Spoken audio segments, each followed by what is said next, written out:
CM23 Miller, or I don't know, maybe that's a lot of numbers. I'm not very intelligent. Again, I keep giving that.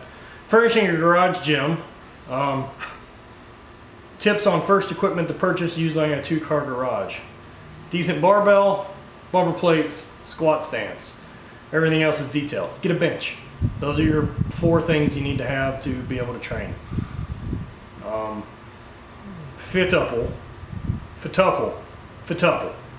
Have a squat rack, barbell, bumpers, a plyo box, random dumbbells. What is the next essential piece for his home gym? There isn't any essential gyms for that. A bench. If you don't have a bench, I assume you already do. That would be your other essential piece. Everything else is really details. If I was going to add something to that, if you like Olympic lifting, I like jerk blocks. They're really nice. But they're not essential. They do one fucking thing and take up a bunch of room. Yeah, I don't know. Maybe something for cardio. Something to loosen up on. Rowing machine. Casty Lee. You got 2 questions in a row, bud. How long do you spend training, especially the German volume training do you do in the off season? I do 10 weeks of it. Casty Lee, how do you get started with media/video? What sort of equipment did you use, and do you always travel with your crew? I've been filming stuff for a couple years and not really promoting a lot of stuff, and I did all of it via cell phone. I used a, what was the name of them?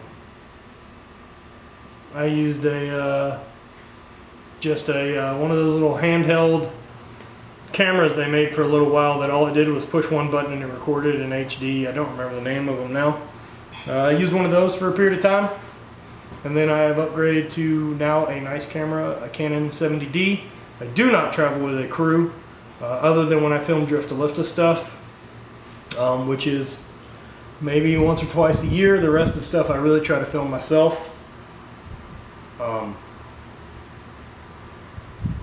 So that's how I got started. I just started posting stuff to YouTube and getting to meet some other people that are popular. I've just kind of reached out, and everyone was really nice. Everyone was really nice and very welcoming to the gym, whether that was Mark Bell or Jesse Burdick or Jim Windler or any of those people. The key is that once you're able to meet someone and get in the gym, is that you're not someone they fucking hate. That helps. So go in and be a novice and learn from the people that you wanted to learn from. As I'm swatting fucking flies away. Hi, South. Thanks. And that's what I would recommend, is make connections and network. That's what it's all about. Get to meet some awesome people. Hulk Smash. Why am I so handsome? It's taking a lot of work. It's taking a lot of work. I see guys like you, yourself, and Larry, and I think those fucking hunks out there in California with all their sunshine and beautiful weather, I just want to be like them. So that's what I think about. That's how I guess I got so handsome, because I take cues from other handsomer, more handsomest fellas. How does one start to train or transition to Highland Games in a commercial gym? Training's easy. It's just strength training. Have it on a book. You could do 100% of it in a commercial gym, including the Olympic lifts, as long as you use some straps and maybe don't drop it on the floor.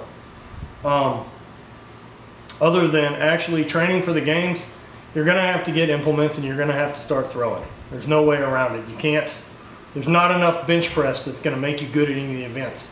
That's no different than any other sport. Strongman or some of the other strength-based sports, there is a certain level of strength that you're going to need. Highland Games really doesn't have that. If you want to get to throwing, you're going to have to start throwing. Talk to Mike Landrich with Landrich Power Systems on Facebook. He makes implements and they're pretty affordable. They are what I throw. That's where I would start. Find a group, start training there. Check NASGA Web, their forum, maybe post and see if anyone will comment, or post to my Facebook page and try to find a group.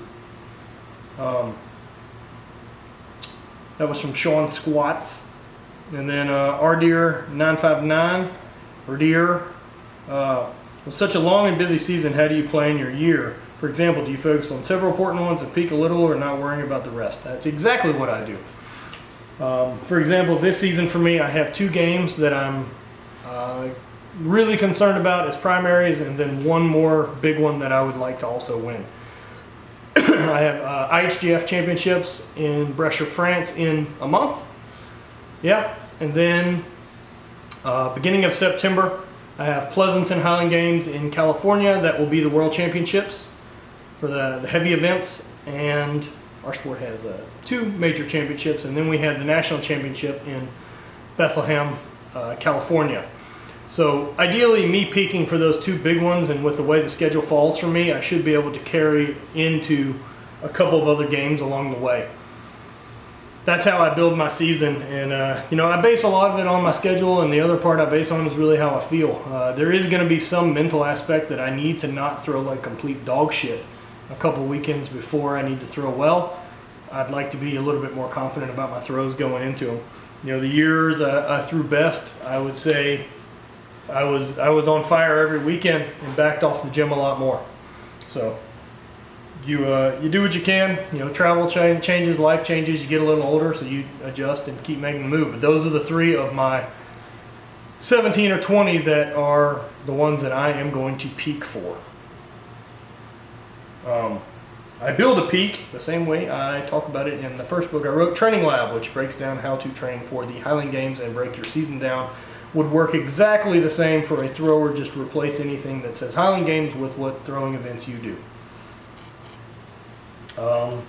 Kazakos S. I am from Greece. I want to know how you take care of your knees and how you deal with knee pain. I wear knee sleeves if they're bothering me. I wear knee cuffs from Slingshot, and mobility and stretching and massage and those type of things I do as well. Tapia 831. Do you ever compete in open track and field meets? College thrower here. Love the vids, by the way. Thanks. And I have the last couple seasons. This year I really didn't get to. Work travel's been a little bit busier and other stuff like that, and so I didn't get a chance to get into an indoor meet. That's usually the only one I do. If my schedule worked out properly that I could get into, say, LSU's alumni meet, I probably would go throw. But again, that has to do with my travel schedule. I'm not going to travel to find a track meet just because I'm spoiled now by the Highland Games, and I'm not going to travel somewhere and compete like that and spoiled by getting paid to actually do so. House Lopez. Hey, what kind of cool toys do you suggest for the home gym? And by toys, I mean non-essentials. Very similar question to above, but we'll give it a go. I have a few bars and fat grips. What stuff do you use that you aren't needed? Guys like toys. Good barbell. I have a powerlifting bar, I have a buffalo bar, I have a safety squat bar, and I have 2 good Olympic bars. And I use them all almost every week. Safety squat bar comes in whenever I'm kind of beat up, same with the buffalo bar. Kettlebells are a fun toy. I like.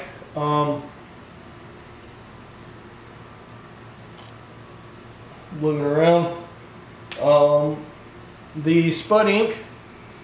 Lat pulley is really cool. That's one of the toys I probably like most that I've gotten recently. And a box for plyos. That's non-essentials. If I had room, I would probably have a glute ham raise or some reverse hyper type thing, but I don't have room, and so I don't really worry about it. Did I ever cook this from Pit Bouse? Did I ever cook that breaded Metamucil steak that me and Silent Mike talked about? I have not. But if you're looking for the recipe, I would basically take your steak and I would dredge it in a buttermilk overnight, maybe for 2 nights. Leave it in buttermilk, maybe out on the counter, keep it room temperature, and then liberally season it with Metamucil and a pinch of salt, just for the flavor. And then I would fry it hard, and it would be delicious. Orange steak. RSUsian or Susian. How much time you spend with a program, or what do you foresee difference and change the program, or find the only thing maybe not work? You monitoring yourself, training healthy, HRV, etc. in any way? I monitor it based on how I feel every day. How how beat up I am. I'm not actually using any devices that give me my heart rate or how beat up I am. I have stuck with my own program, Training Lab, for 6 years. I've made some modifications to it, or make modifications, but it really hasn't changed at all. I have times where I focus on getting stronger in a strength block. I have times where I focus on getting faster in a speed block. And then I have my off-season training, and then I have a peak block. And I've done the same thing. My biggest things are I bench, squat, deadlift, push press push press, clean, and snatch once a week in some way. The accessories change depending on how I feel weak or where I recover, but the guts of that program have not changed. I'm not a program jumper, and I don't see why you would be. It's really fucking not rocket science. You just do it because it works, and you do it a long time, and you try hard, and you focus on it all the time. If you didn't see any progress in the last 10 weeks, fucking great, do another 10 weeks. Just keep digging it out. Keep thinking about adding 5 pounds here. It's not a, big gain. I've had people say that, like, oh man, I did this and I only gained, 25 pounds on my bench and 15 pounds on my squat and 30 pounds on my deadlift. I'm like, God damn it, why would you change? Why switch anything? Do that again. So I don't really skip around programs. Reps usually follow a pretty consistent build up, and I follow a basic percentage or feel every week. Daniel Howard 16, how far in advance do you start training for your season? I take at least 2 weeks off completely in October, beginning of October from my last competition, and then after that, as soon as I want to start being back in the gym, I change things up and usually try to clean the diet up a lot and try to get a little less fat, and I get back in the gym for probably 2 months and really just have fun. I do whatever it is I feel like doing. If there's some days I feel like lifting heavy, I lift heavy. If there's days I just want to do bodybuilding movements, cool. If I want to focus and do some Olympic lifting 3 days a week, I do that. I just get back to enjoying training. My actual real training fires up probably mid-December.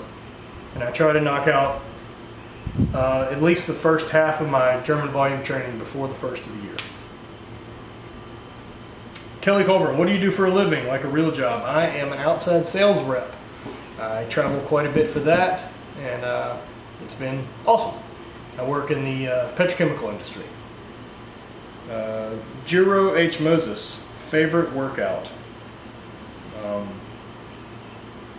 Mine? I don't know. I like my training, so that's the one I do.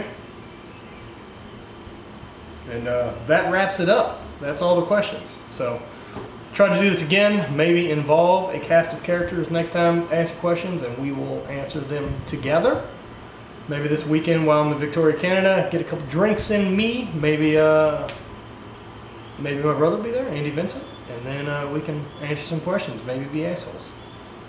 Cheers. Check it out. Subscribe, like. Check out thehate.com. Pick up some new gear. Pick up a banner for your gym. Buy some stuff. Send me your money. I like that. And keep being awesome. Victoria, Canada this weekend. Next weekend I am going to be in Costa Mesa, California. Come out, check out the game. And then I got a week off, and then I go to France. So I'm stocking up on berets and skinny mustaches and long cigarettes and striped shirts, ready to party and eat some crepes. Till then, cheers, spread the hate.